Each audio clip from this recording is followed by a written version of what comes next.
Okay. Is all the audio working now? Can you hear me, Nikki?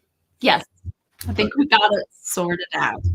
All right, perfect. Well, this is our first stab at Full-Circle Aftercare, doing a little live stream. We're going to be doing this twice per month. So welcome all who are joining now or will be joining later on. I have with me today Nikki. Do you want to introduce yourself a little bit, Nikki? Tell us about you and your new role. Sure. I am the Director of Operations here at Full-Circle. I've been the account manager for a couple years now, but I was an estate specialist before that. I love it here. I love helping people. I love our staff. I love working with our funeral home hospices and attorneys. It's a great place. Well, we love having you here, and we are excited that you are new Director of Operations.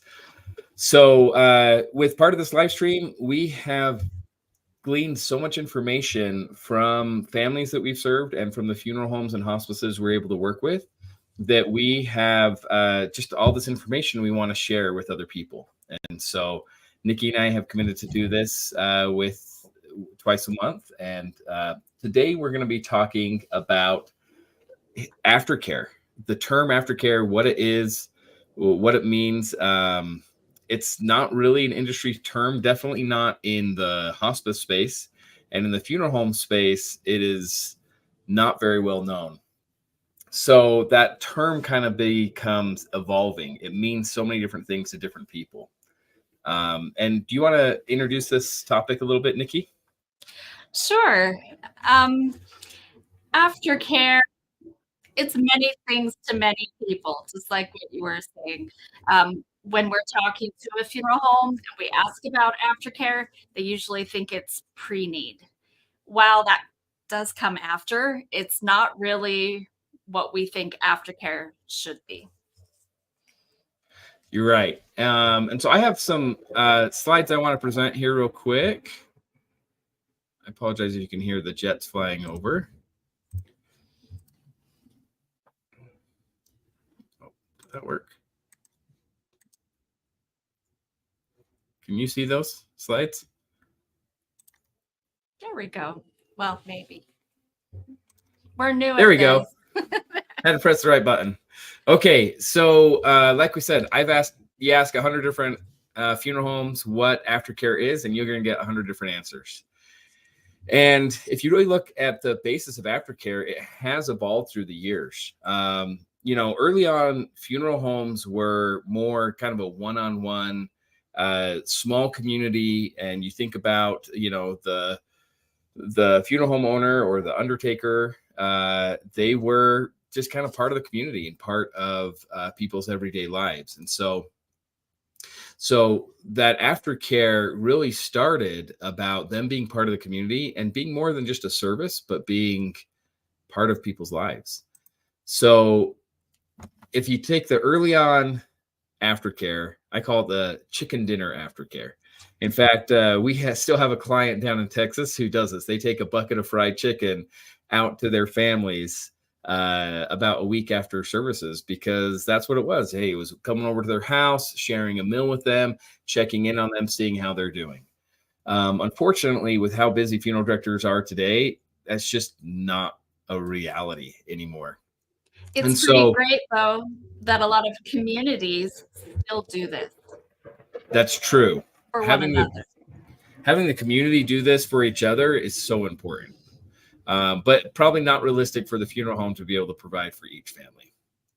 So after the 1950s, you started getting funeral homes that bought each other, and then you had these large corporations coming in. And that is why in the 1970s, things changed.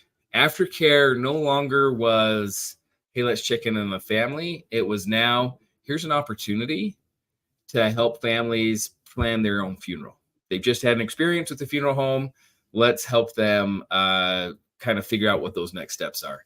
And so they really started selling a lot of pre-need with aftercare brought in together. And This was the new mode of operation.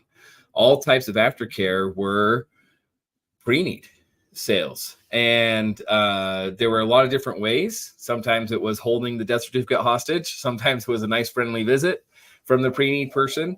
But whatever those next steps were, it was really focused on selling pre-need. In fact, it's funny, so many people today, when I tell them we do aftercare, they say, oh, we already have a pre-need company.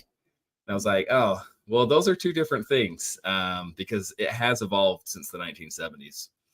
Some people became so offended with this whole process that pretty soon there was this feedback like, hey, the corporate level, sometimes people were at this time, we're getting oversold. I think that's definitely been fixed today, but at this time. And so a lot of the smaller independent funeral homes were looking for a new solution for aftercare that didn't feel so salesy.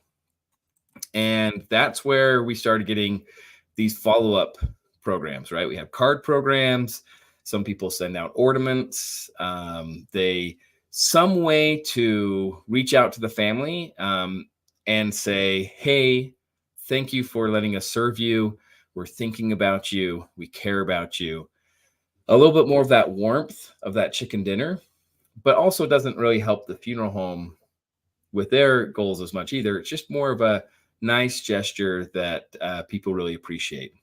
And Matt, this is also when funeral homes started having remembrances or events to invite families to participate in those things. Right. That's exactly right.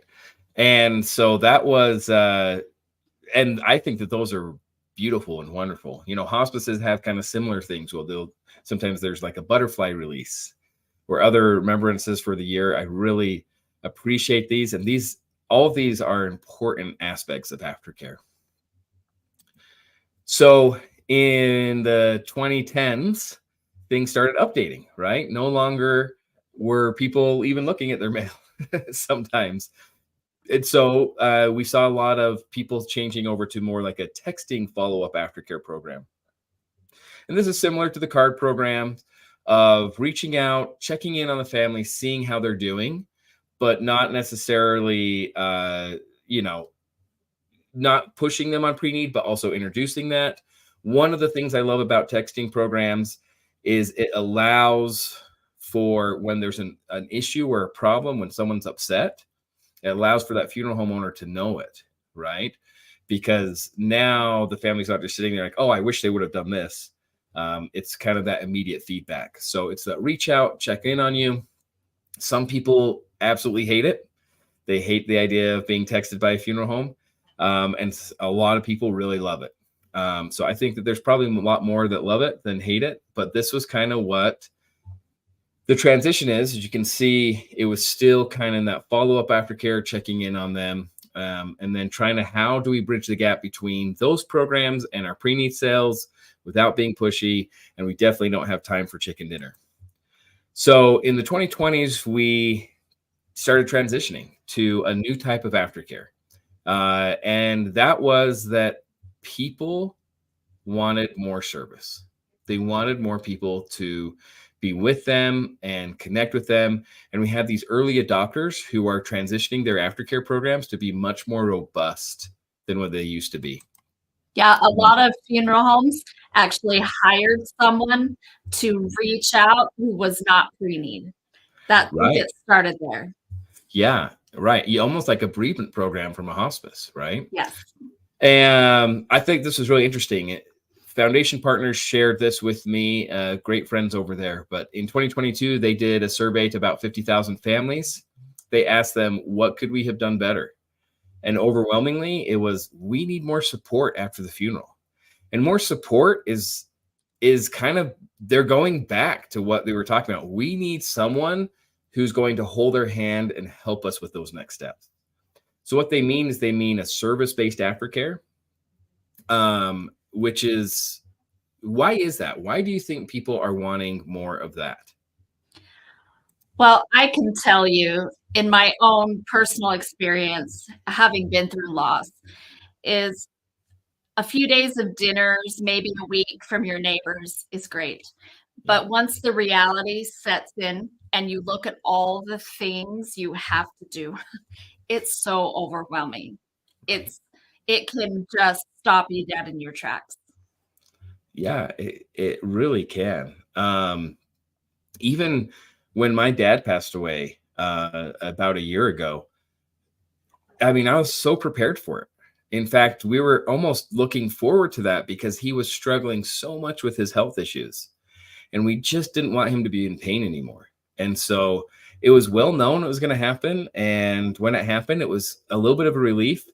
But then also at the same time, it was overwhelming how much weight felt on my shoulders. And I just didn't know how to share that burden with others. There was the grief side of it, and then there was also the logistic side of it. I just felt alone. And people will reach out, but not always in good ways. Sometimes it was very awkward, or they meant to help and it was rude. There's so many problems. Yeah, absolutely. Like at least you knew he was, at least it was this. And it's like, no, it was still reality for us. So one of the things I think that's amazing about this is a real need that comes with death, right? Like every person who passes away leaves some problems for the family. Like they have to deal with the body. They have to deal with that loss and that grief. And I've lost someone, and they have to deal with all the logistics of their loved one passing away, closing accounts and changing all that. And if you think of what the funeral home offerings have been, how much of what a family pays for is dealing with that body? A huge percentage, right? Whether it's cremation or burial, the casket, where are we going to put the body? How are we going to treat it? Are we going to have a viewing, the embalming cost? And then how much of that expense of a funeral is losing or reconnecting, right? Honoring them, connecting the family to them. Maybe it's jewelry, it's flowers, it's pictures, it's videos. So much of that is healing and reconnecting families to each other. And that is so healing for them. But there's all of that. And then there's this other piece of all the logistics of losing your loved one. And funeral homes are, for the most part, in the past have said, not our responsibility. And hospices have said, not our responsibility. And everyone's kind of said that. Attorneys, they'll do their small piece. And, a financial planner or a tax advisor might do their small piece, but there's no one there to hold their hand and walk through it. So I loved one of our early clients, one of our early adopters of this service-based aftercare. He said, I want to be the person in the community that people come to when they have the problem of death. And I liked how he said that. It's like, I have a problem. I lost my loved one. I come to you and you help me through it. And that means completely helping them through it. Not just the body and not just a beautiful ceremony, but helping them as much as they can. And he realized he didn't have the time to do that, but he wanted to follow up. He wanted that aftercare to reach out and let the family know he cared about them, but also hold their hand and help them through those next steps. And that's why I think service-based aftercare is the future of the service. I think it's really a throwback to the chicken dinner. It's a different process, but it still is so helpful. Right. My good friend Ellery over at aftercare.com. I just love their products. I love their services. We work so well with aftercare.com and with Everything After and with Domani and all those other companies. We're Cadence. We're such good friends with all of the other aftercare companies. And Ellery did a presentation last year at Dead Talks, and he talked about this. Aftercare 1.0 was reaching out, and that's all about being nice. You kind of get what you give, right? Is what he said. Like I give them a little bit of caring. I give them a card or a text message, and I get a little bit back. But when you go more of a service-based model, which he calls Aftercare 3.0, where you're really looking at what those families' needs are and meeting those needs, then what happens is you get what you get. The family doesn't expect that level of service. They're blown away that the funeral home would go that extra mile. And what it does is it builds so much loyalty and goodwill that now the funeral home's getting more pre-need and more at needs and people in the community talking about them and those types of things. I thought you could share the experience with our California funeral home who had that lady who lost her husband, and her sister-in-law also lost her husband. Oh, yeah. Yes, where this is the lady called Social Security. Yes. She spent 8 hours on the phone. Right. And got nowhere, which is, unfortunately, it happens. Right. She would talk to her sister-in-law, and she had an aftercare appointment with us, went through all the things with our estate specialist, and was done with Social Security and our checklist in less than 2 hours. Right. And I remember the comment I think she made back to the funeral director was, I thought your funeral home was good. I didn't realize how great you were, that you were willing to go the extra mile for me, help me take care of something. I didn't even realize what a help that was until I saw my sister-in-law on the phone for 8 hours just with one thing. And you guys took care of everything in less than 2 hours for me, right? This can take her sister-in-law months. And she's like, I'm going to tell everybody about this. I'm going to tell everyone they need to go to Ingold Funeral Home, which is exactly what we want. That's the lasting impression. We're going to get the pre-need and the Google reviews if we can leave that type of impression with families by serving them. Now, with that service-based aftercare, do you think there's still a place for the other type of aftercares? Do you think that pre-need and follow-up aftercare still has a place with the funeral home? Oh, absolutely. So one of the biggest things we see in families is that pre-planning makes everything better. Right. So we educate every family we help about why they should have pre-need, have a funeral plan, do estate planning, because it benefits everyone. Right. It's just, you can't put the cart before the horse, right? Right. If you can come in and take care of the family's main concerns, then they're going to be ready to pre-plan because they're going to feel more loyalty to the funeral home, and then they're going to be able to buy that. And then same thing with I think the follow-up aftercare is also a good idea. We work hand in hand. So many of our funeral homes use us and other follow-up aftercare companies or some of our follow-up products. And we still get great reviews like, hey, you're still thinking about me during the holidays or in that year mark, or giving me grief resources. And I think that other follow-up aftercare is really, really nice. It's not as like blow me away, but it maintains that relationship and it helps with all those other goals. You know, a lot of times families will promise us, absolutely, I'm going to go do a Google review, and we send them that link. But sometimes they need a reminder, and a nice reminder is a text message or a card that is meaningful to them. Well, grief is a complicated thing. So some people are ready to tackle everything, and some people need 3, 6 months, sometimes a year to be able to emotionally handle their own planning. Absolutely. So that's the brief history of aftercare. I think the future of it is people might be going away from the big ceremonies. They might be going away from a lot of the traditional funerals. They're never going to go away from needing someone to walk them through that third piece of dealing with the minutia and the business side of dying. And so funeral homes can either decide to be a resource for that or not. But I think that the future of the funeral industry is, hey, where I'm the one stop. You come to me and I take care of everything that has to deal with you losing your loved one.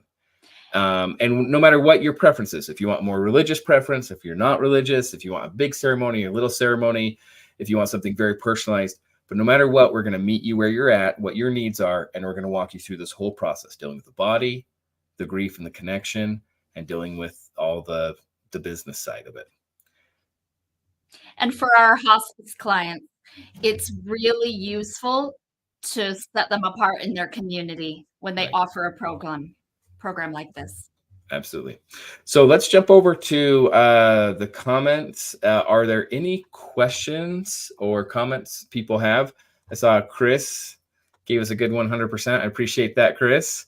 Any other comments or questions people have for today?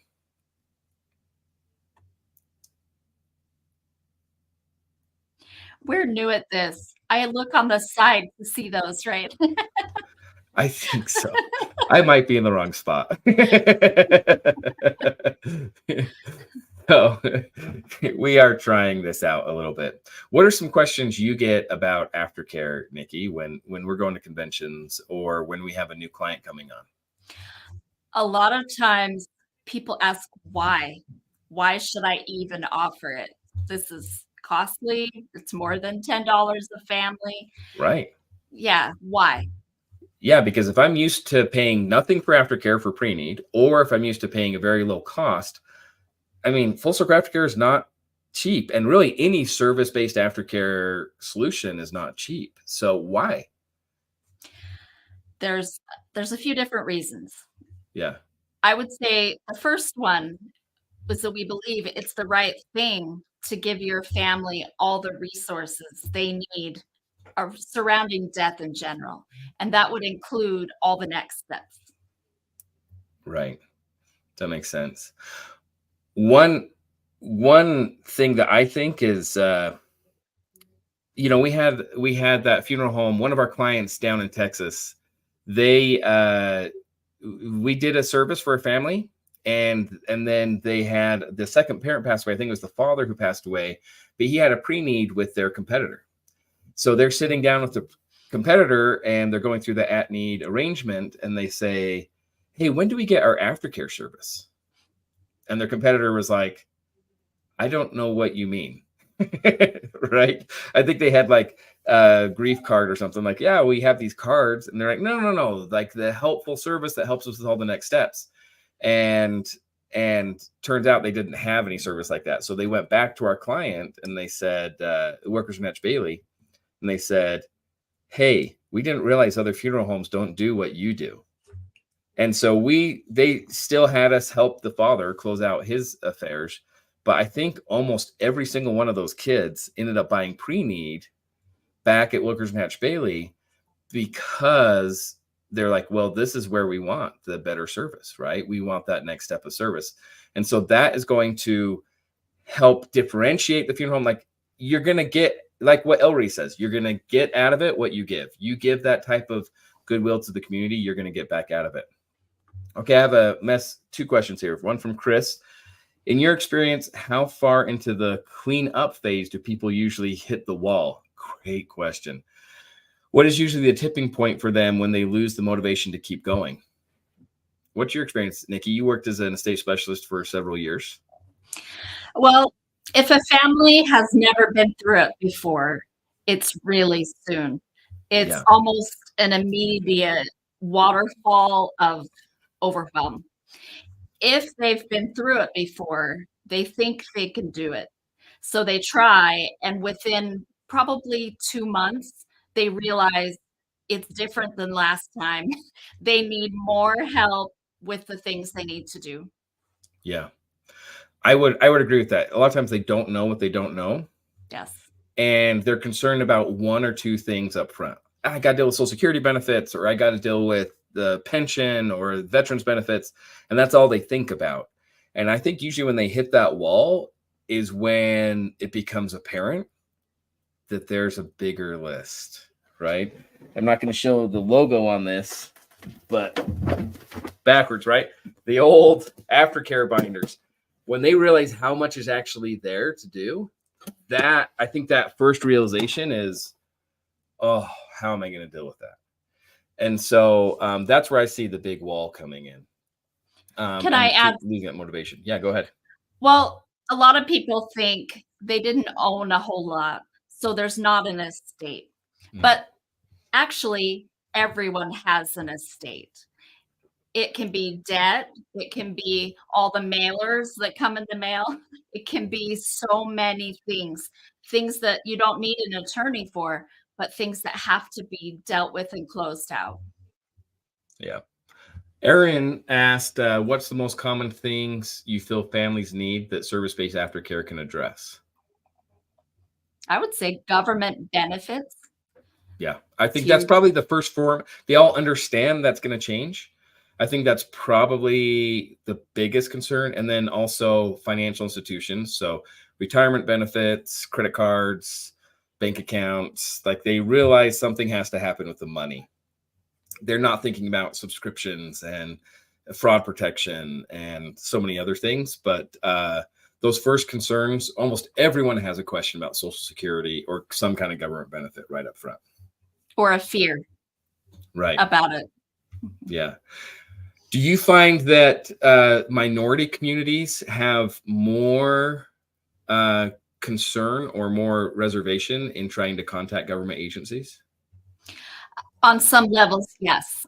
Yeah. So we are able to determine a lot of things once we go through our checklist that can allay those fears. I agree. I've noticed that with a lot of, especially like our Hispanic community, there is this level of distrust, especially of government agencies. And so they're missing out on benefits a lot. And what those next steps are, there's this kind of fear of, I don't know if I really want to talk to them. I don't know what's going to happen those next steps. And so having someone by their side, holding their hand through that process, making sure that they're protected, is, I think, very well received by that community, by most minority communities. Yeah, absolutely. All right. Well, do you want to kind of recap today and we can talk about our next live stream? I want to say that Karen Stack made a comment. Love you guys. Thanks. Hey, we love you too, Karen Stack. Yeah. You guys are the best. Yes. Well, I think the thing to take away from today, there's a lot of options for aftercare, but it's based on what you want to give your families.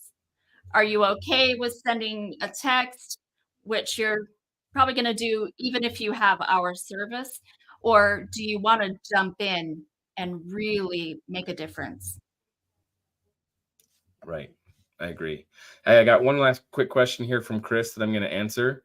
Oh, by the way, those who don't know who Karen Stack is, they do a great service with like tracking, with more track. We should have Jose on here. Let's do it. Or Reed, because I would love to have them talk about their product at one of these times. Chris asked, which government entities are usually the most difficult to navigate? When my uncle passed away in Arizona, I was surprised by just how many hoops I had to jump through. It took me 2 months.